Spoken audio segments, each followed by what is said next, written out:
Thank you very much, everybody. And congratulations to the class of 2017. That's some achievement. This is your day, and you've earned every minute of it. And I'm thrilled to be back at Liberty University. I've been here, this is now my third time, and we love setting records, right? We always set records. We have to set records. We have no choice. It's been a little over a year since I've spoken on your beautiful campus, and so much has changed. Right here, the class of 2017, dressed in cap and gown, graduating to a totally brilliant future. And here I am, standing before you as President of the United States. So I'm guessing there are some people here today who thought that either one of those things, either one, would really require major help from God. Do we agree? And we got it. But here we are celebrating together on this very joyous occasion.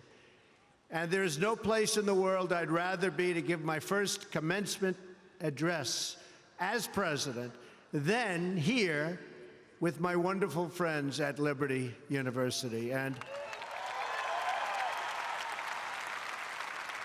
I accepted this invitation a long time ago. I said to Jerry that I'd be there. And when I say something, I mean it.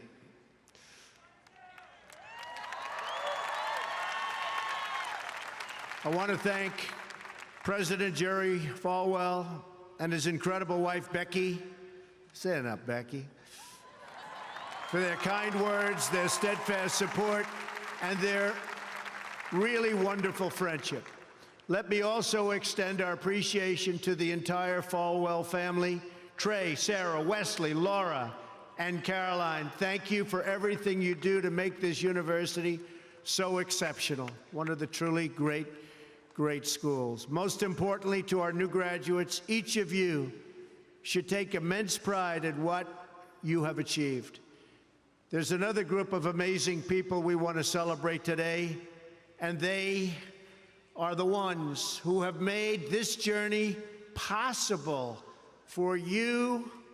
And you know who that is? Nobody. You forgot already. You're going to go out, you're going to do whatever you're going to do. Some are going to make a lot of money.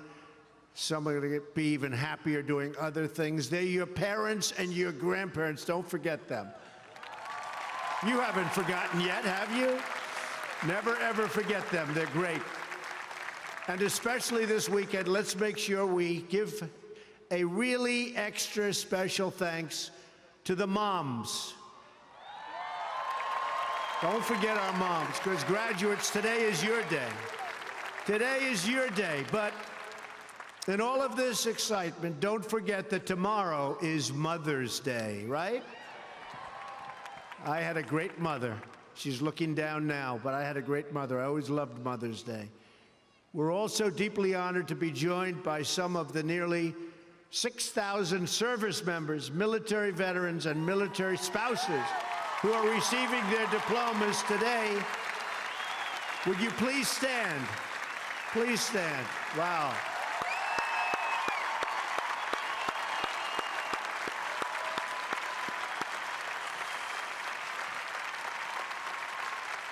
That's great.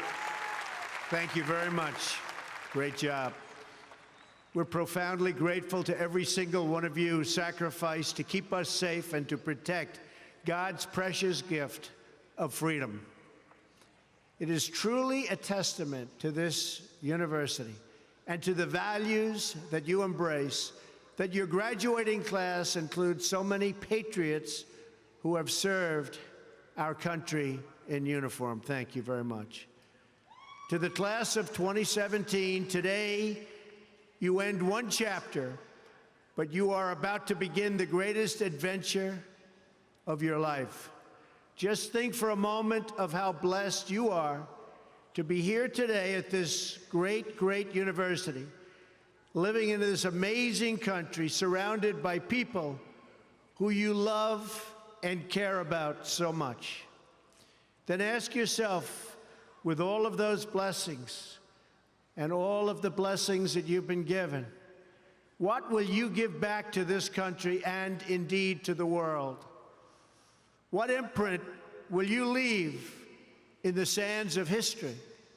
What will future Americans say we did in our brief time right here on Earth?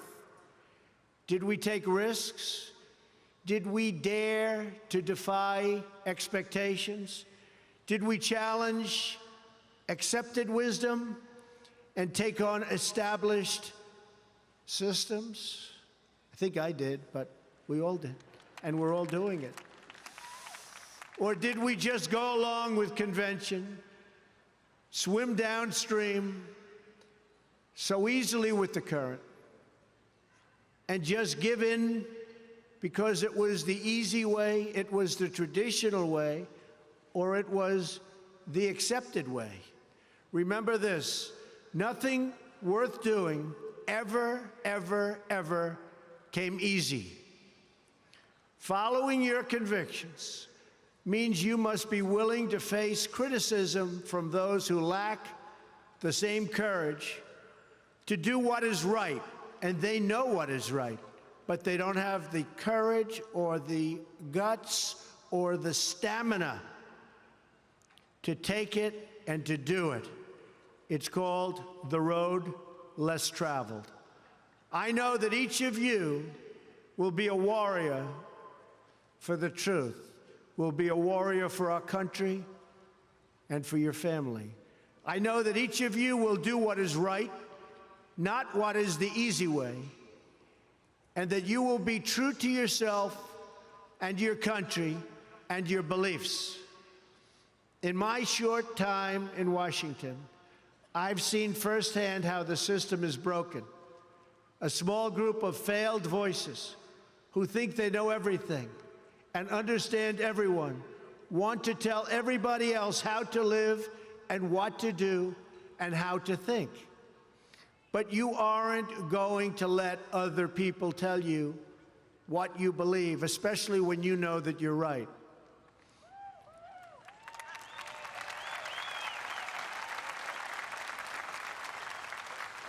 And those of you graduating here today who have given 500,000 hours of charity last year alone, unbelievable amount of work and charity, and few universities or colleges can claim anything even close. We don't need a lecture from Washington on how to lead our lives. I'm standing here looking at the next generation of American leaders. There may very well be a president or two in our midst. Anybody think they're going to be president? Raise your hand. In your hearts are inscribed the values of service, sacrifice, and devotion. Now you must go forth into the world and turn your hopes and dreams into action. America has always been the land of dreams because America is a nation of true believers. When the Pilgrims landed at Plymouth, they prayed. When the founders wrote the Declaration of Independence, they invoked our Creator 4 times. Because in America, we don't worship government, we worship God.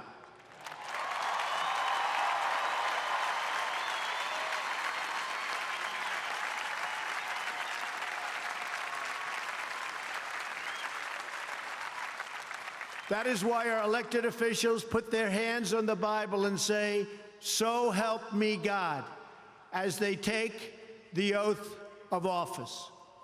It is why our currency proudly declares, "In God we trust." And it's why we proudly proclaim that we are one nation under God every time we say the Pledge of Allegiance.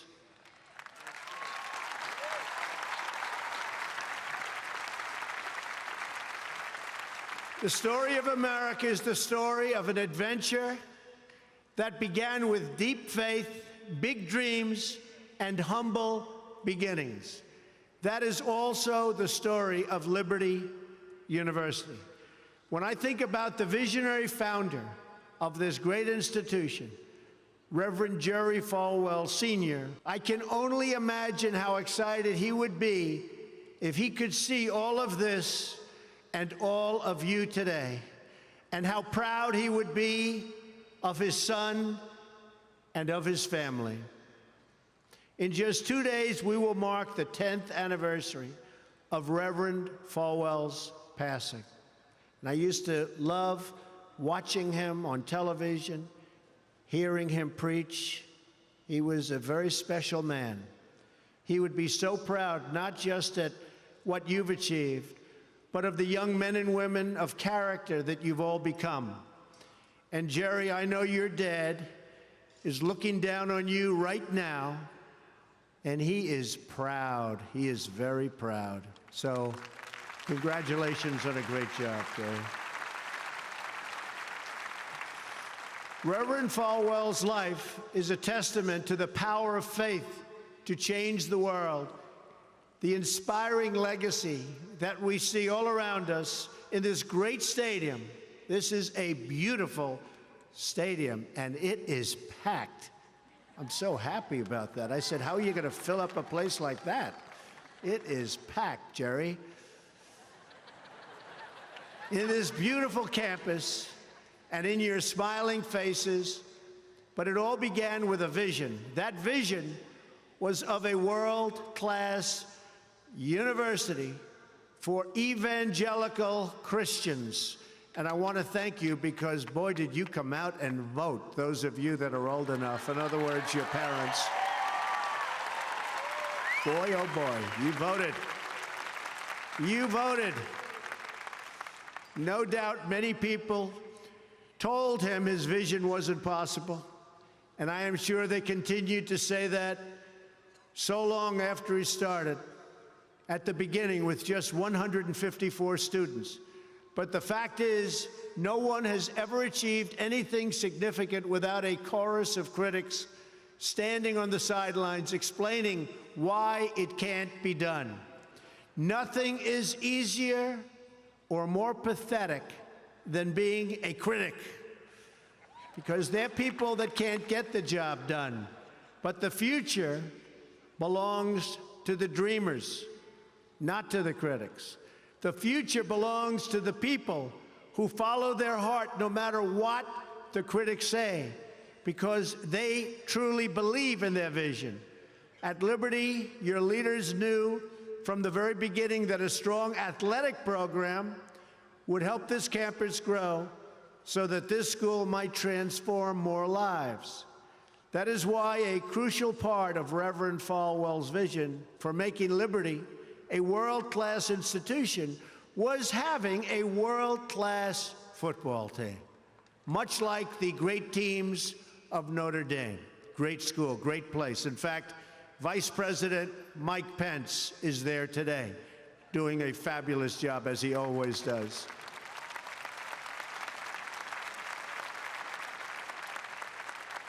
A few years ago, the New York Times even wrote a story on the great ambitions of the Liberty Flames. That story prompted a longtime president of another school to write a letter to Jerry. It's a letter that Reverend Falwell would have been very, very pleased to read. Jerry tells me that letter now hangs in the wall in the boardroom of your great university. It came from the late Father Theodore Hesper, who was the beloved president of the University of Notre Dame 35 years ago. Like this school's founder, he was a truly kind-hearted man of very, very deep faith. In the letter, Father Hesper recalled that Notre Dame's own meteoric rise from a small Midwestern school to a national football powerhouse. And then he wrote something so amazing and generous. He wrote, "I think you are on that same trajectory now, and I want to wish you all the best and encourage you from the starting and from being able to start. very small, and arriving in the big time. Thanks to hard work, great faith, and incredible devotion, those dreams have come true. As of February of this year, the Liberty Flames are playing in the FBS, the highest level of competition in NCAA football. Don't clap. That could be tough. Don't clap. That could be tough. I'm a little worried. I don't want to look at some of those scores here. Jerry, are you sure you know what you're doing here? Those other players are big and fast and strong, but I have a feeling you're going to do very well, right? From the most humble roots, you've become a powerhouse in both education and sports. And just wait until the world hears the football teams you'll be playing on your schedule starting next season. President Falwell gave me a list of some of those schools, the ones you're going to be playing 2018. Would you like me to read the names? Just came out. Would you like to hear them? I'm a little bit concerned. UMass, Virginia, Auburn. Jerry, are you sure you know what you're doing? Jerry, Auburn. I don't know about that, James. This could be trouble, Jerry. Rutgers, Old Dominion, Brigham Young, Army. I might be at that game. Who am I supposed to root for? Tell me. I don't know. That's a tough one, Jerry. I don't know, Jerry. I'm going to have to think about that one, Jerry. Buffalo, Troy, Virginia Tech. Oh, no, Jerry. Ole Miss. And Wake Forest. Those are really top schools. That's maybe in 4 or 5 years I'll come to a game, right? You'll build it up. Well, good luck. The success of your athletic program arriving on the big stage should be a reminder to every new graduate of just what you can achieve when you start small, pursue a big vision, and never, ever quit. You never quit.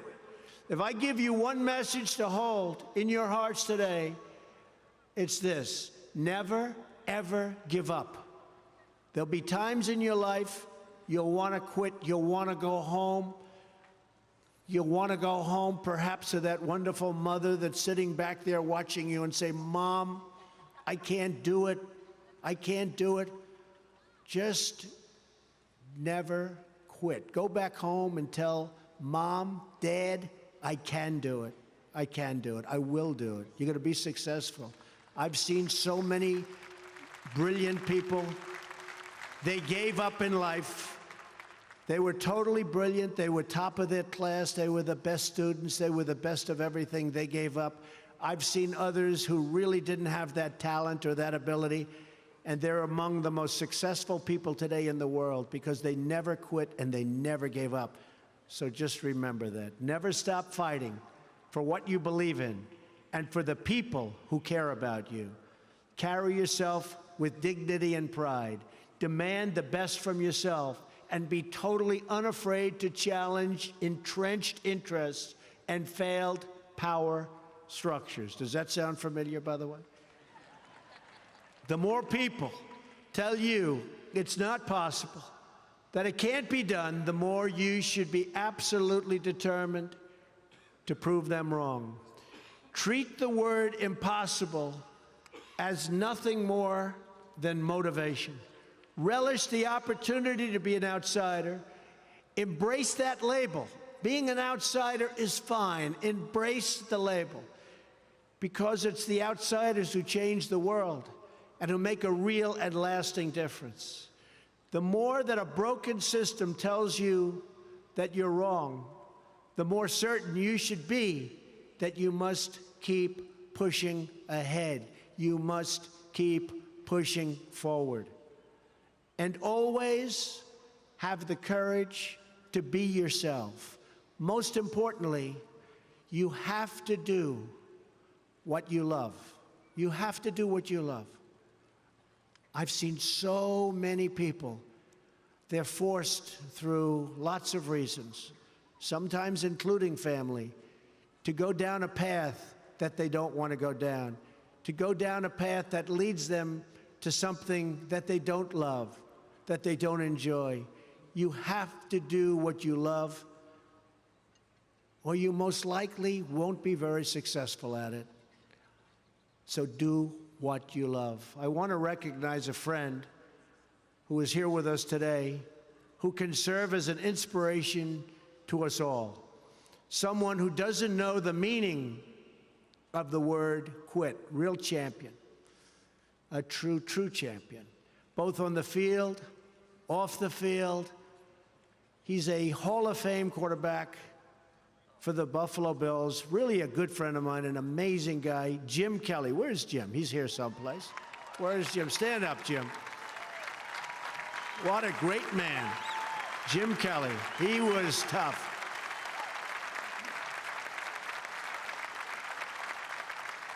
Jim, do you have any idea how much money you'd be making today? They'd hit Jim, it was like tackling a linebacker. They'd hit Jim, 4 guys, 5 guys that weighed 320, and he'd just keep going down the field. He was much more than a quarterback. He had tremendous heart, and he knew how to win. Jim is tough, and his toughest fight of all was that he beat cancer not once but twice.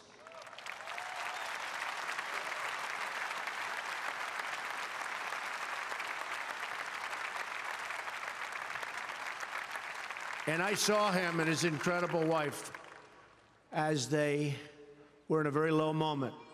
Jill, very, very low moment. And it was amazing the way they fought. It didn't look good.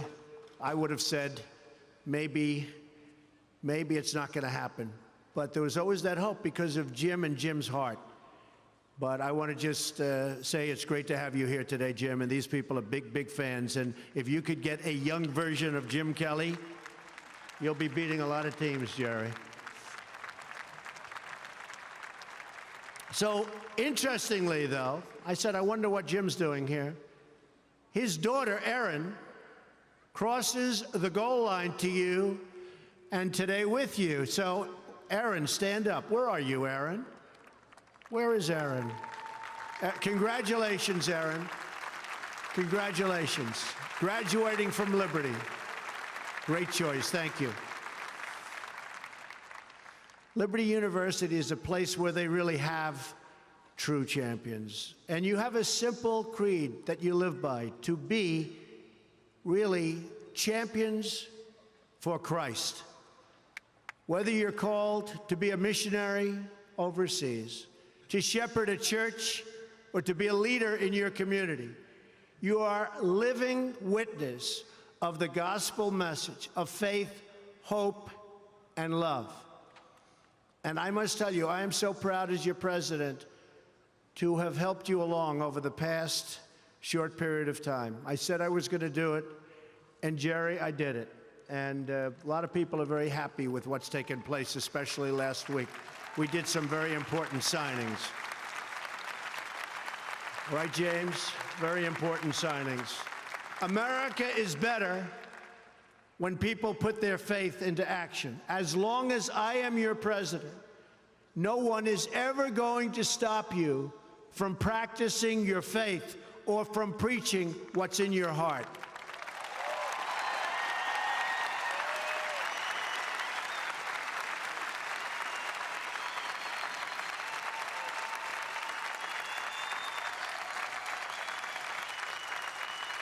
We will always stand up for the right of all Americans to pray to God and to follow his teachings. America is beginning a new chapter. Today, each of you begins a new chapter as well. When your story goes from here, it will be defined by your vision, your perseverance, and your grit. That's a word Jim Kelly knows very well, your grit. In this, I'm reminded of another man you know very well and who has joined us here today. His name is George Rogers, Liberty University CFO and Vice President for a quarter of a century. During World War II, George spent 3.5 years as a prisoner of war. He saw many of his fellow soldiers die during the Bataan Death March. He was the victim of starvation and torture as a prisoner of war. When he was finally set free, he weighed just 85 pounds and was told he would not live past the age of 40. Today, George is 98 years old.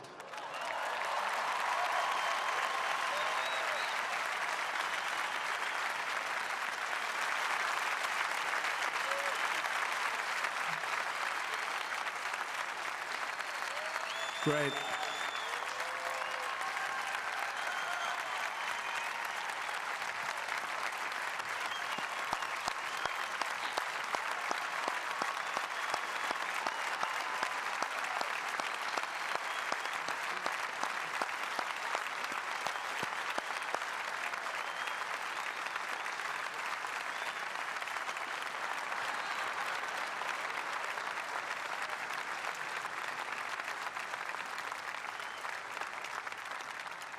That's so great, George.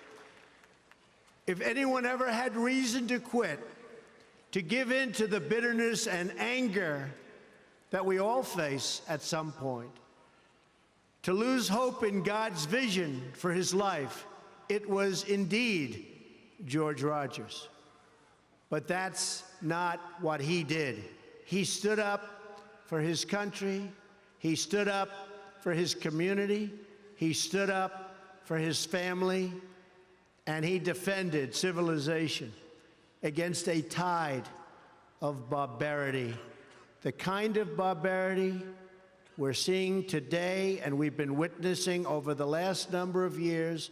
And I just want to tell you, as your president, we are doing very, very well in countering it. So you just hang in there.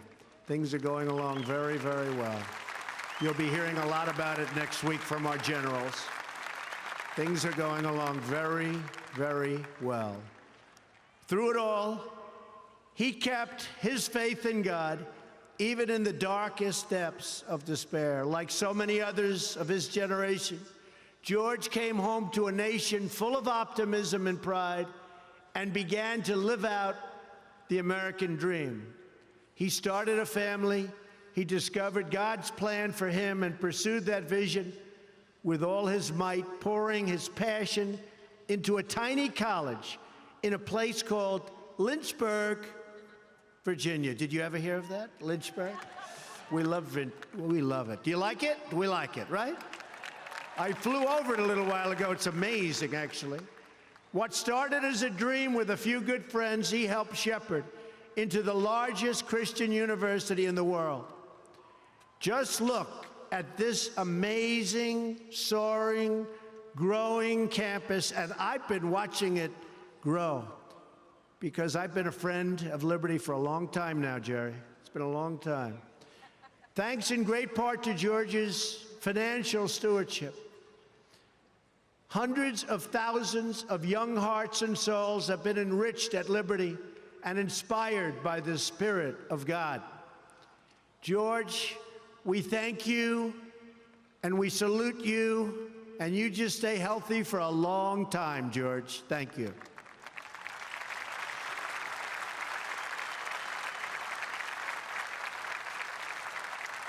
Now it falls on the shoulders of each of you here today to protect the freedom that patriots like George earned with their incredible sacrifice. Fortunately, you have been equipped with the tools from your time right here on this campus to make the right decisions and to serve God, family, and country. As you build good lives, you will also be rebuilding our nation. You'll be leaders in your communities, stewards of great institutions, and defenders of liberty. And you will be great mothers and fathers and grandmothers and grandfathers, loving friends and loving family members. You will build a future where we have the courage to chase our dreams no matter what the cynics and the doubters have to say. You will have the confidence to speak the hopes in your hearts and to express the love that stirs your souls. And you will have the faith to replace a broken establishment with a government that serves and protects the people.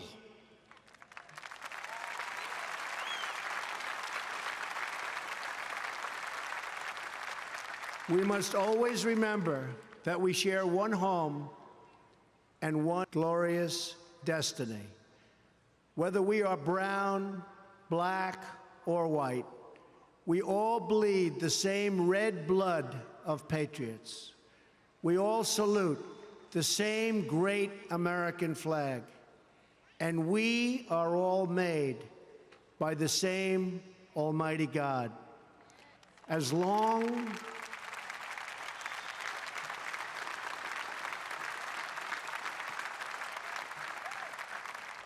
as you remember what you have learned here at Liberty, as long as you have pride in your beliefs, courage in your convictions, and faith in your God, then you will not fail.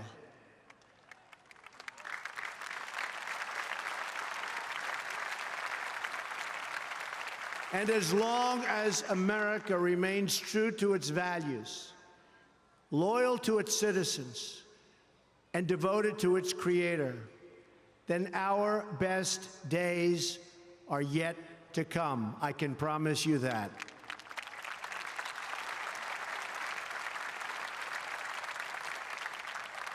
This has been an exceptional morning. It's been a great honor for me, and I want to thank you, the students. I also want to thank you, the family, for getting them there. And I want to thank and congratulate Liberty. May God bless the class of 2017. May God bless the United States of America. May God bless all of you here today. Thank you very much. Thank you.